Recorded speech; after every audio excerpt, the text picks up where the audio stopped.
How you guys doing? Vasily here. As you may know, I'm heading out in 2 days to Cali to see my girl. We're gonna do gold panning there. So I thought I would do an episode on what I'm bringing with me, right? What equipment should you bring if you're gold panning on the travel? But before we begin, what I have is Black Label Paydirt by Lynch Mining. It's some of the finest stuff in the gold panning industry.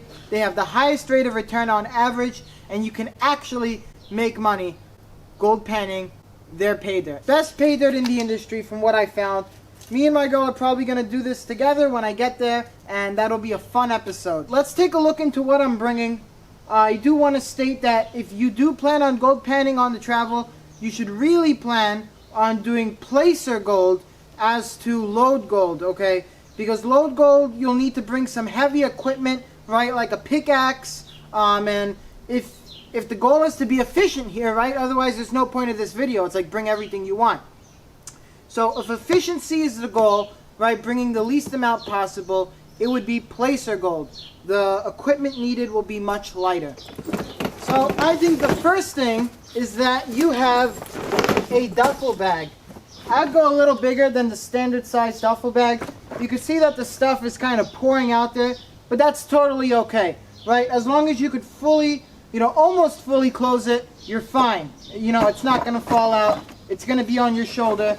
And it's probably going to be open most of the time. You're going to be using the stuff in there, so that's okay. So now, what do we got in here? Right, it's good if you could get it all fit in the duffel bag. One of the most innovative things that I found, this was like $5 or something, is a foldable bucket to collect samples, right? When you're trying to find the pay streak and all of that, and you're looking along the river, but like not by the water, but along the water, right? A couple feet away where you don't have water and you're sampling. The best thing I found for that is this bucket here. You push it out and there you go.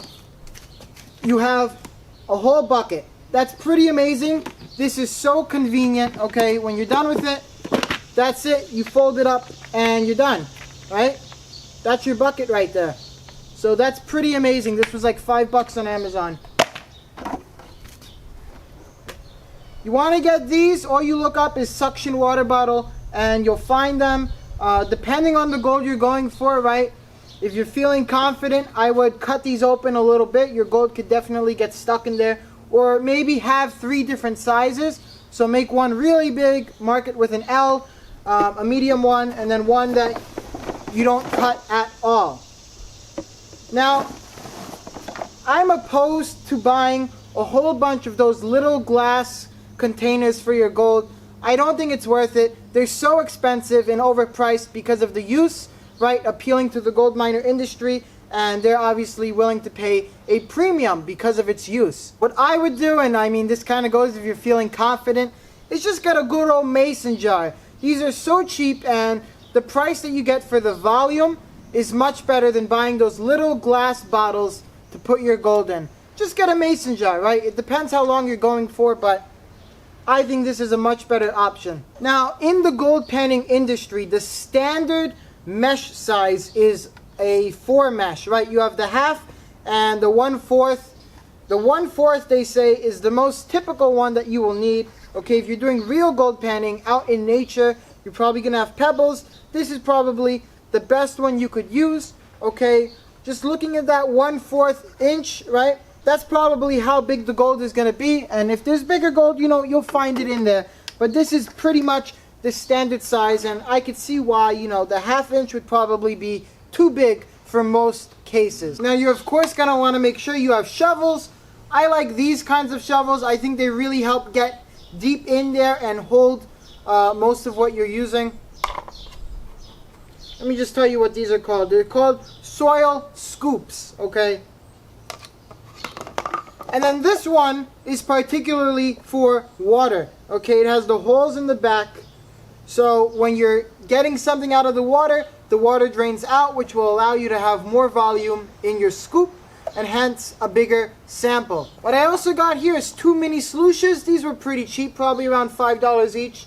They're 12 inches, okay? So the size of a piece of paper, and because they're rubber, I mean, it just makes them perfect for traveling right? You're not dealing with any metal. These are so light and they're so small. So these make a great thing for travel, you know, if you're not trying to go too much on a professional level.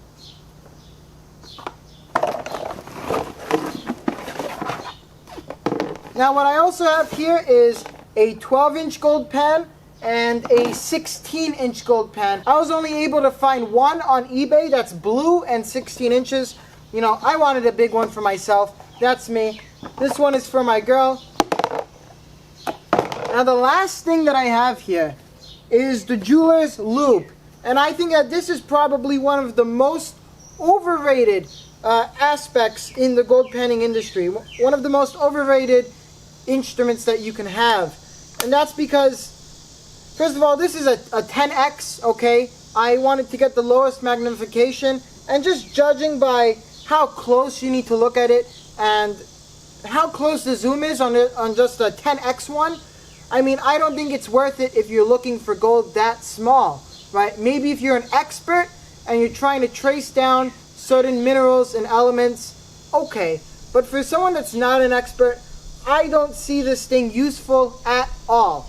Okay, if you're chasing gold that small that you're gonna need to look at it like that, that's how close you need to get. You see my hand and eye? You need to get that close to actually visibly see through this clearly. And to me, it's just not worth it. I would have went for a 5x if that's available, or smaller. And that's just my experience looking through this. I don't think it's worth it. I don't plan on looking for gold that small. I think that's crazy. So that's all the equipment I'm bringing. I haven't weighed this yet, but since we're looking for placer gold, all of this equipment is super light. Seriously, like this is probably a pound or two. These feel like a pound. These shovels, maybe another pound, right? These don't even weigh anything. You got the mason jar together, maybe another pound. And then these right here, probably five pounds, right? So what does that come out to? I don't know, like a total of 10 pounds in your luggage.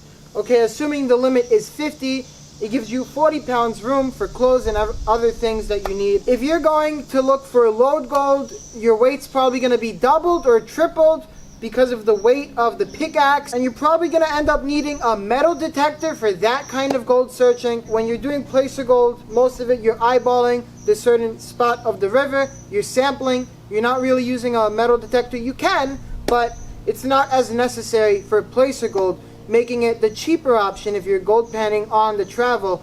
You need less equipment, and hence you'll just be more efficient with the weight that you're bringing with you to do what you want to do. And you're gonna have to lug all of this around. Now this luckily doesn't feel too heavy. All right, having this in a duffel bag on your shoulder isn't too bad. I could carry this stuff around, it's not too heavy. So anyways, my name's Vasily. I appreciate you guys watching. Please stay tuned for when we do the Lynch Mining, okay, pay dirt. It's some of the best pay dirt in the industry, and I'll see you guys next time. Thank you for watching.